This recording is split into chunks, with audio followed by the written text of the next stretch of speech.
करोड़ों साल पहले जब धरती का रूप रंग बिल्कुल अलग था, आकाश में अजीब सी गड़गड़ाहट होती थी और जंगलों में बड़े बड़े साए दिखाई देते थे। ये वो समय था जब धरती पर एक रहस्यमयी प्रजाति का जन्म हुआ, डायनासोर।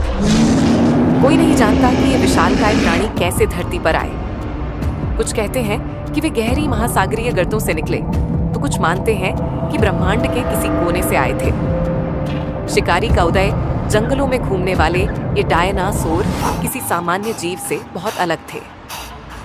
इनमें से कुछ तो शाकाहारी थे, लेकिन कुछ मांसाहारी डायनासोर जैसे टायरानोसोरस रेक्स शिकारी का असली रूप थे। ये बड़े बड़े दांतों वाले रक्त प्यासे शिकारी अपने क्षेत्र में अजेय माने जाते थे।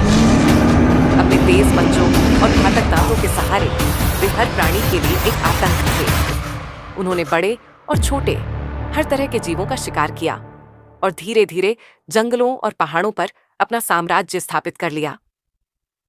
मानव के आगमन की अफवाहें लोगों में कहानियां फैलने लगी कि ये डायनासोर इतने ताकतवर थे कि वे इंसानों को भी मार सकते थे।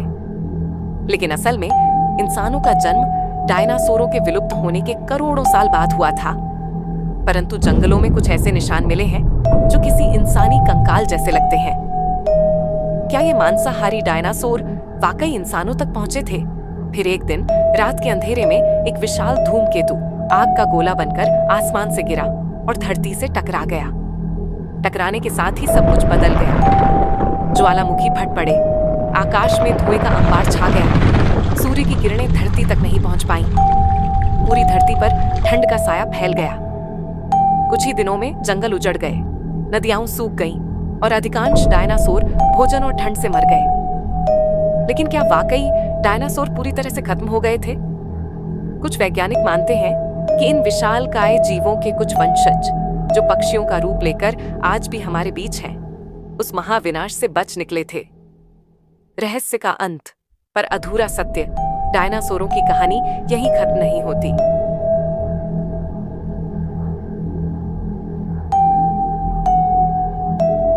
यदि आपको ये वीडियो पसंद आए तो लाइक करें, शेयर करें और कमेंट करें। इससे हमें मोटिवेशन मिलता है। धन्यवाद।